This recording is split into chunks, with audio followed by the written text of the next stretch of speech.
The air was filled with music and laughter, the perfect backdrop to what was supposed to be the happiest day of my life. My name is Linda, and I stood there in my white gown, feeling like a princess. But that feeling was shattered in an instant. Linda, dear, could you come here for a moment? My mother-in-law's voice, sharp and insistent, cut through the merriment. I excused myself from my friends and walked over to her, noticing the stiffness in her posture and the tightness of her smile. What is it, Mrs. Dalton?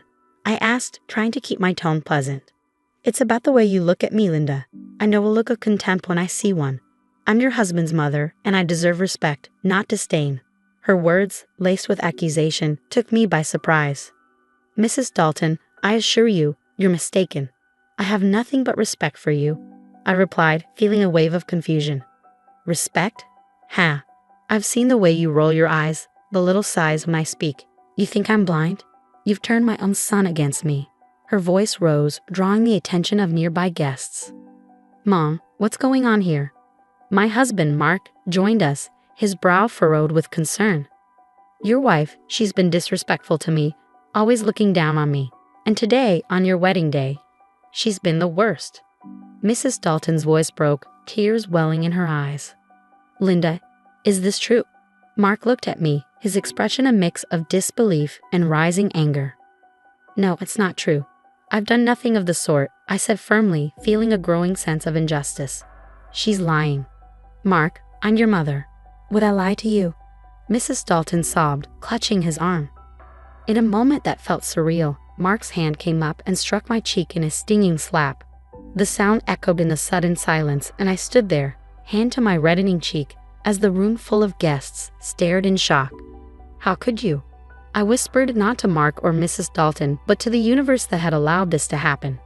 Linda, I didn't mean, Mark stammered, his anger giving way to confusion and regret. No, you show me exactly who you are, I said, my voice steady despite the turmoil inside me. Turning away from them, I addressed the crowd. I'm sorry you had to witness this. Please continue to enjoy the celebration. I need a moment alone. As I walked away, the whispers began, but I held my head high. This was not the end, but the beginning of something else. A plan started to form in my mind, a plan for justice. This humiliation would not go unanswered. In the privacy of the bridal suite, I allowed myself a moment of vulnerability, letting the tears fall. But they weren't just tears of pain. They were tears of determination. I would not be a victim. I would be a victor. After the wedding incident, I knew I had to take action. The first step was to gather undeniable evidence. I reached out to a private investigator, Mr. Grayson, known for his discretion and effectiveness. Mr. Grayson, I need your help. My husband Mark and his mother have been, let's say, less than kind. Understood, Linda. What exactly are we looking for? I need evidence of their behavior, anything that shows a pattern of emotional, financial, or legal abuse. Consider it done. I'll start with surveillance and background checks. I'll dig into their pasts, finances, everything. Armed with my mission, I began recording my conversations with Mark and his mother, every phone call, every encounter. I needed all the evidence I could get. In the midst of this, I found solace in my friend Sarah. Sarah, I don't know how I'd get through this without you. You don't have to, Linda. I'm here for you always. So what's the plan?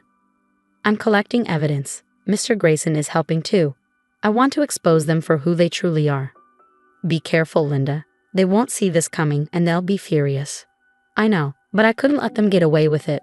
As weeks passed, the evidence started piling up. Calls where Mark's tone was aggressive and demeaning, financial records revealing his mother's tight grip on his assets, and questionable transactions hinting at fraud. One evening, Sarah and I sat down to review the findings. Look at this, Sarah. These bank statements. They're moving large sums of money. But to where? And these emails. They're planning something, but what? We need to connect the dots.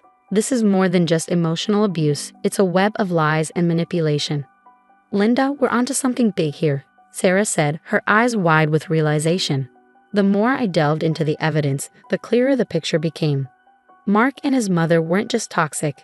They were involved in deeply unethical, possibly illegal activities.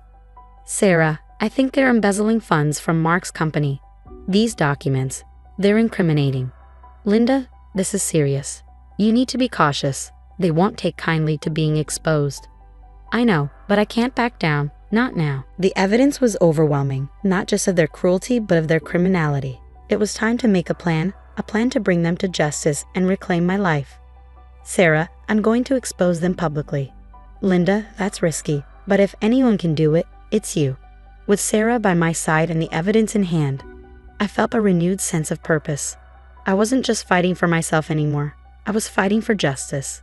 The next step was clear. I had to bring their actions into the light. It was time for the world to see Mark and his mother for who they truly were. I organized an event under the guise of a big announcement, inviting friends, family, and subtly, a few media contacts. The venue was lavish, the atmosphere buzzing with anticipation. Thank you all for coming. I know you're curious about the big news. I began, my voice steady, my demeanor calm. Mark and his mother, Mrs. Dalton, stood beside me, beaming, unaware of the storm about to break. Linda, darling, we're so proud of you. Whatever the announcement, we support you, Mark said, his words dripping with insincerity. I've gathered you all here to share some important truths about my marriage and the Dalton family. I paused, gauging the crowd's reaction. Truths? Linda, what are you talking about? Mrs. Dalton's voice quivered with a mix of confusion and fear. I'm talking about the abuse, the lies, and the illegal activities that have been going on behind the scenes. The room fell silent, the air thick with tension. Linda, have you lost your mind? Mark's face turned a shade of red, his anger barely contained. Quite the contrary, Mark. I've never been more sane or more sure of what I need to do. Exhibit A. I gestured to the screen behind me, where a video started playing, a recording of one of their heated, abusive conversations. The crowd gasped, murmurs growing louder. Mrs. Dalton's face paled, her hands trembling. This is just the beginning. These documents show financial irregularities, embezzlement, and fraud. I held up a folder filled with incriminating evidence. You can't do this, Linda. You're ruining everything. Mark's voice was a mix of plea and threat. I'm not ruining anything. I'm exposing the truth, a truth that everyone needs to see. The media personnel started clicking their cameras, capturing every moment of the unfolding drama. Linda, please, let's discuss this privately. Mrs. Dalton's voice was barely a whisper, her facade of control shattered. No, Mrs. Dalton, no more private discussions. The time for hiding is over. As I continued to reveal more evidence, the reactions varied from shock to disbelief. Some guests shook their heads, while others whispered among themselves. Mark and Mrs. Dalton stood frozen, their masks of respectability falling away. This is my story, a story of surviving abuse and standing up against injustice. I refused to be a victim any longer. The event concluded with a flurry of activity. The media swarmed around, asking questions, while many guests offered words of support and admiration for my bravery. As I walked away from the podium, I felt a weight lift off my shoulders. I had done it. I had exposed them publicly, maintaining my composure and control. It was a moment of triumph, a moment where I reclaimed my power and my voice. The courtroom was stark and imposing, a fitting arena for the final act of my journey. As I sat there, a mix of nervousness and determination, my lawyer beside me, I couldn't help but notice how unsettled Mark and Mrs. Dalton looked across the room. Your Honor, we are here to present the case against Mark and Mrs. Dalton, not just for a divorce, but for years of emotional and financial abuse, my lawyer began, his voice resonating with confidence. Linda, you can't win this. You're going too far. Mark's desperate whisper reached me from across the room. This isn't about winning, Mark. It's about justice. It's about showing the world who you really are. I replied calmly but firmly. The trial proceeded with my lawyer presenting the evidence meticulously, the recordings, the financial documents, everything that painted a true picture of the life I had endured. Your Honor, as you can see, the evidence is overwhelming. We seek not only a divorce but also appropriate legal action for the wrongs committed by the defendants. Your Honor, this is all a misunderstanding.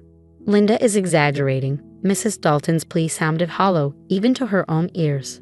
Exaggerating? The evidence speaks for itself. You can't hide from the truth anymore. I said, my words directed at both Mark and Mrs. Dalton, a final testament to my stand against them. The judge, after reviewing the evidence and hearing the testimonies, made her ruling. In light of the overwhelming evidence, I grant the divorce and order legal actions against Mark and Mrs. Dalton for their conduct. As the gavel struck, a sense of vindication washed over me. I had done it. I had stood up to them and emerged victorious. With the legal battles behind me, I began the next chapter of my life, a chapter of healing and rebuilding. I found a small, peaceful place in the countryside, a stark contrast to the chaos of my past life. Sitting on the porch of my new home, a warm cup of tea in hand, I looked out at the tranquil view before me. The trees swayed gently in the breeze, birds chirped in the distance, and for the first time in a long time, I felt at peace. This was it, a new beginning, a life free from lies, manipulation, and pain. My journey hadn't been easy, but it was worth it. I had not only survived, I had triumphed. I had found my strength, reclaimed my voice, and now I was finally free. As the sun set, casting a warm glow over the horizon, I knew I was exactly where I was meant to be. The future was uncertain, but it was mine to shape, a future filled with hope, healing, and happiness. This was my story of triumph, a story of a woman who refused to be silenced, who stood tall against all odds. This was my closure, my victory. The story of Linda's journey has reached its conclusion. Do you believe Linda's decision to publicly expose and legally confront her husband and his mother was the best course of action? Could there have been a different way to handle such a situation? Share your thoughts in the comments below. And if you enjoyed this story and want to see more like it, don't forget to like this video and subscribe to our channel for more compelling narratives. Your support helps us bring more stories to life.